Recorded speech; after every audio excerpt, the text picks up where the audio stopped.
Y seguimos con Gabriel Levinas en esta edición de Dicen que Dicen. Gabriel, muchas veces te has calificado como un judío de 11, escribiste sobre la voladura de la AMIA. ¿Qué opinión tenés de la lentitud de la causa original y el posterior memorándum con Irán que llevó a exponentes de kirchnerismo a prisión? Mira, a mí me da una tristeza enorme comprobar que tenía razón, porque yo siempre pensé que esta causa no iba a poder ser resuelta. Básicamente porque hay un problema técnico al inicio que la hace muy difícil de resolver. Digamos, si yo fuese el abogado defensor de quien algún día se ha encontrado como culpable, me sería muy fácil, en un país normal, por supuesto, liberarlo. Primero porque desde el inicio todo lo que era el escenario del crimen fue violentado, destruido, las pruebas fueron ocultadas, fueron destruidas, desaparecieron, no están y no van a estar nunca más. Entonces es muy difícil que vos puedas condenar a alguien frente a esas situaciones. Si cualquier abogado dice, yo como sé que esta prueba que usted me está diciendo es correcta, como sé quién guardó esto, en dónde estuvo la custodia, todas esas cosas que son normales cuando vos ves cualquier programa de televisión donde se hacen investigaciones o donde hay juicios y demás, esto es la primera. Si eso no fue hecho bien, se anula. Bueno, esto no fue hecho bien, del mismo modo que lo de Nisman no fue hecho bien. Es decir, que ahí tenés la primera base. Los informes de inteligencia que le dicen que fue Irán, que fue Pepito o Juancito, son eso, son informes de inteligencia y desde el punto de vista técnico, legal, carecen de importancia, porque vos en todo caso, si alguien te dice, mirá, fue Irán, bueno, ahora tenés que ir a buscar las pruebas, pero si las pruebas no aparecen, por más que vos tengas la certeza porque te lo dijo alguien o porque alguno, no hay nada, no tenés nada. Entonces el primer problema es eso. La segunda parte es, si yo no puedo encontrar al que puso la bomba, al menos puedo encontrar al que encubrió. De ese modo puedo saber qué es lo que pasó. Porque si alguien encubre, no lo hace porque sí. Alguien le paga para hacerlo, es amigo de que cometió el delito, lo que sea. Bueno, teníamos un juicio que justamente, que yo hablaba hace un ratito de Angelici, donde se estaba enjuiciando a los encubridores, que eran el juez Juan José Galeano, el fiscal Amon Mullen, el fiscal José Barbaquia, Delfino Palacios, Beraja, Menem, etcétera. Bueno, esa gente tiene que explicar por qué encubrió, porque indudablemente encubrió, no hay ninguna duda que encubrió, la Policía Federal encubrió, la CIDE encubrió, es decir, hay un plan estatal de encubrimiento, que alguien me explique por qué lo hizo, quién le dio la orden, de dónde surgió la necesidad de encubrir, qué se estaba encubriendo y a quién se estaba encubriendo. Fuiste una de las últimas personas en dialogar con el fiscal Nisman. ¿Cuál es tu hipótesis? Mira, yo quiero dejar varias cosas en claro. La primera es que el hecho de que yo me haya puesto como loco cuando lo mataron no significa que a mí me haya gustado la forma en que Nisman hacía las cosas. Esto desde ya te lo digo, sobre todo en la causa AMIA directamente. Respecto a la denuncia que él estaba llevando adelante y que iba a presentar más tarde, esa denuncia tenía color. Es decir, mucho más color que muchas de las denuncias que después sí se investigaron. Es decir, que lo que hizo en este caso Berbisky, el perro, muy hábilmente, es exigirle a una denuncia, que alcanza con una denuncia anónima donde dice yo escuché que alguien mataba a alguien, como para que alguien entre a la casa a revisar si hay alguien muerto, querían que la denuncia tenga en sí misma la capacidad probatoria de una condena. Es decir, como que tenía que estar todo ya demostrado en la denuncia, lo que es absurdo. Es decir, había un montón de cosas que eran indicios que había que investigar. Y otras que eran grabaciones que te indicaban que esos indicios eran bastante sólidos. Por lo tanto, eso debió ser investigado. El error de Nisman, que creo que fue por lo que Estiuso se abre de él, es involucrar a la presidenta. ¿Por qué digo esto? Porque en realidad, si efectivamente el presidente estaba involucrado en todo eso, en el tema del memorándum y demás, se debió llegar a eso a partir de la investigación. O sea, a medida que las pruebas van apareciendo y te van indicando que ella tiene que ser incluida dentro del proceso, la incluís. Lo que vos no puedes hacer es incluir un presidente de la nación de entrada en una denuncia. Es decir, pasó en Estados Unidos con Watergate. De entrada eran dos tipos que habían entrado a un lugar del partido contrario para meter micrófonos. Cualquier persona besada sabía por quiénes eran esos dos personajes que Nixon estaba atrás de la historia, pero Nixon aparece un año y pico después como parte de este negocio. ¿Por qué? Porque lo primero que hay que hacer es cuidar un presidente. Yo no quiero tener una presidenta ladrona, una presidenta que encubre, yo no quiero tener, no es que a mí me hace bien tener una presidenta. Para mí lo peor que le pasó a Argentina es tener una presidenta ladrona, pero es porque no quiero que mi presidente sea ladrón. ¿Entendés? Y no quiero que Macri se equivoque, no quiero que Macri sea involucrado después en temas de corrupción, porque es mi presidente. ¿Entendés? Más allá de todas las diferencias políticas que tiene con uno y con otro, uno quiere un presidente honesto, y por más que sea de un color político distinto. Entonces me parece que ahí tenemos un problema. El tema del acuerdo con Irán, que es la base de la causa que inicia Nisman, es un tema complejo, porque yo no tengo la certeza de que Irán haya estado involucrado en el atentado, pero sí tengo la certeza de que habían indicios de que así lo indicaban y que eso debía ser investigado. Ahora, te doy un ejemplo. Cuando en 2003, no sé exacto la fecha, no me acuerdo, pero muy al principio se detiene en Inglaterra a un señor que se llama Soleimanpour, que era uno de los imputados en la causa. Cuando llega a Inglaterra, la Interpol lo detiene, y cuando a Inglaterra llega el expediente, el juez dice: acá no hay nada como para meterlo preso, y lo suelta. Vos no creas que desde ese momento hasta ahora lo que agregó Nisman a la causa es demasiado más, es más o menos lo mismo que había. Hablemos de Levinas. Te diagnosticaron una enfermedad mortal, te daban 6 meses de vida. ¿Qué cambió en tu mirada a partir de ese momento, no? ¿Qué hiciste al saberlo? Bueno, si me hubiese muerto no hubiese cambiado mucho, pero como no me morí y tendría que haberme muerto, y estuve 3 años pensando que me moría, ese tiempo que yo vivía, que se iba como postergando por unos meses mi muerte, pero no me moría, traté de vivir ese tiempo de la mejor manera posible, divertirme, hacer lo que otras personas hacen en 20 años. Y realmente yo en 3 años viví seguramente mucho más que la gente en toda su vida. Pero lo peor del asunto es que, o lo mejor, es que empecé a valorar las cosas de un modo totalmente distinto. Si un señor me venía y me decía: tengo un problema muy serio, ¿qué te pasa? No puedo pagar el alquiler, me decía.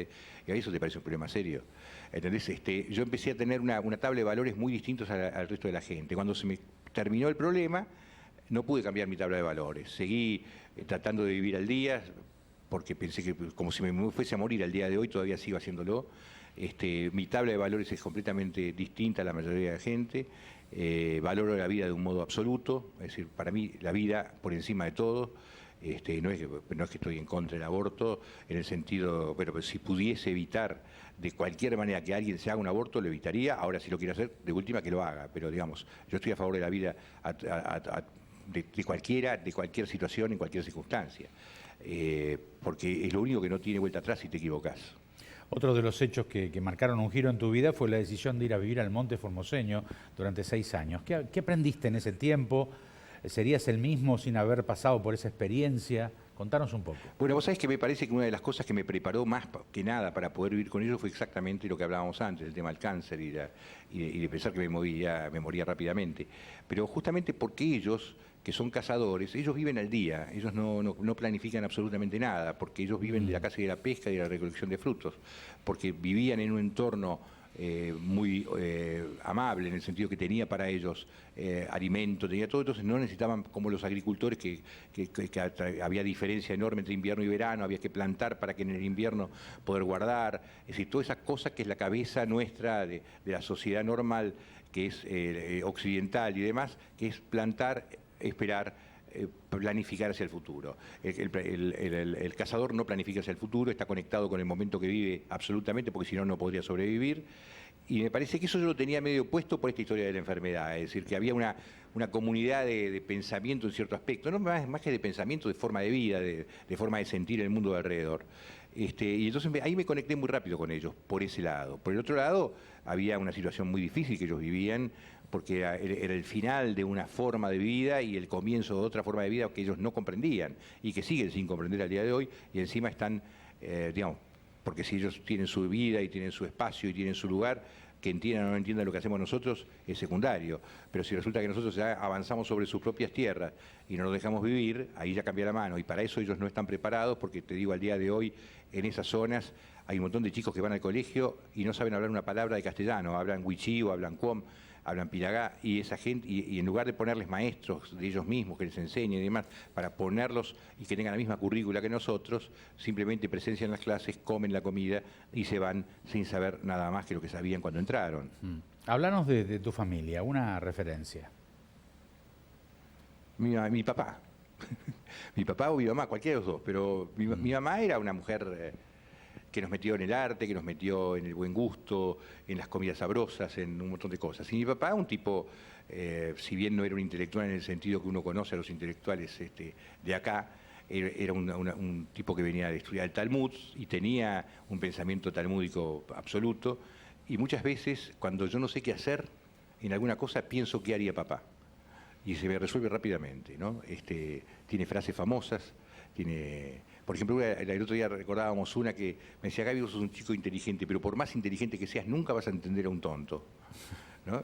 Cosas de ese tipo que él decía como premisas y que la verdad que me sirvieron mucho a lo largo de la vida y los extraño, por supuesto.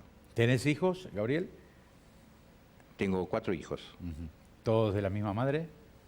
No, la primera, que era una doctora, que es una doctora muy buena, tuve 3 hijas con ella divinas y después, mucho tiempo después, con una hija de 2 argentinos que nació en la Unión Soviética, tuve un hijo que es un capo brillante, un pibe que está en el cine, un tipo interesantísimo. La verdad que los 4 hijos me salieron bien.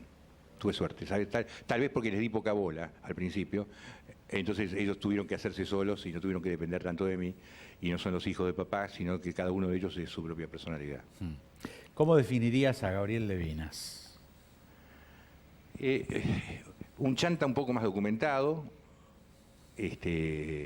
un tipo que la verdad que, por ejemplo, no me gusta mentir, pero básicamente porque no tengo buena memoria, entonces me pisaría, entonces yo digo, mejor no miento porque un día voy a meterme en un lío, porque no me voy a acordar que mentí, ¿no? Que además pienso que realmente lo más inteligente es ser buena persona, porque si tienes que estar peleándote, si tienes que estar acordándote de las cosas y las triquiñuelas y demás, usás la poca inteligencia que te queda, mucha energía en esas cosas. Entonces me parece que ser una buena persona te aliviana el camino, te hace mejor, te hace más confiable y se consigue mucho más con eso, ¿no? ¿Te arrepentiste de haber dicho que León Gieco te había iniciado en adicciones? No porque él lo había dicho. No. Ahora, si a él le dolió o le molestó, pues entonces le pido disculpas. Pero la realidad es que primero no le estoy recriminando que él me haya iniciado, porque yo vivía en un entorno donde todo el mundo tomaba y justo le tocó a él ser al que le dije sí, cuando a todos le decía que no. Y a él le dije que sí, pero porque lo tenía en casa y al lado. Pero no es que él tenga la culpa de ninguna manera de lo que yo hice en mi vida, yo soy el único responsable por todo lo que hice.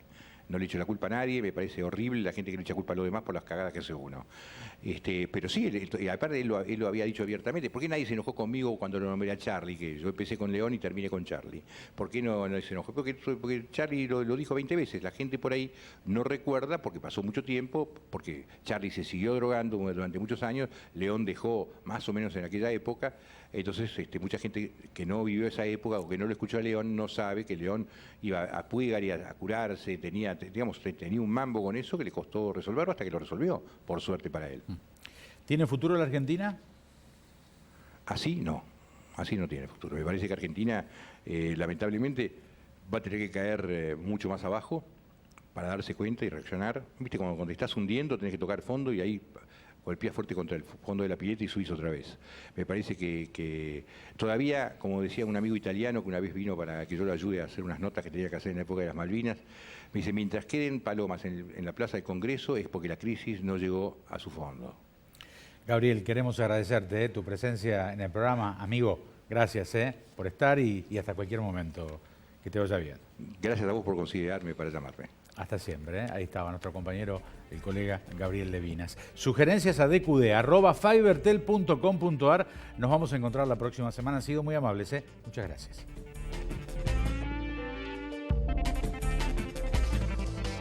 Auspiciaron este programa Grupo Asegurador La Segunda.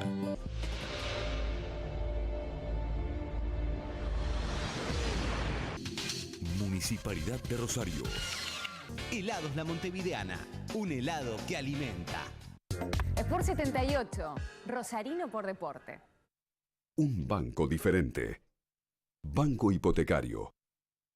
Este programa es auspiciado por Chevrolet. Tecnología, performance y diseño para ir donde quieras. Chevrolet. Find New Roads.